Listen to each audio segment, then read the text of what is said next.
The scatter plot shows the relationship between two variables, x and y. A line of best fit is shown. Here's the line. Which of the following equations best represents the best fit line shown? Okay, this is gonna be so fucking easy with Desmos. So first, let's pick 2 points. Kind of have to eyeball it here, but I think 212 is a good one. 2,12, 8, 7. And these are just approximate. Go to plus, table, put in our coordinates, 212, 8, 7. Click this, add regression. There you have it.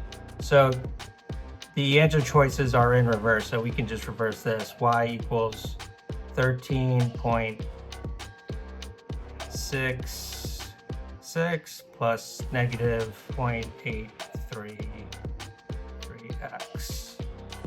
So these are negative. We want a positive, and then it's 13.5. That's close enough. Again, we approximated, so we're not going to get the exact values here. Minus 0.8x, not plus. So the answer is B. There you go. I'll see you in the next video.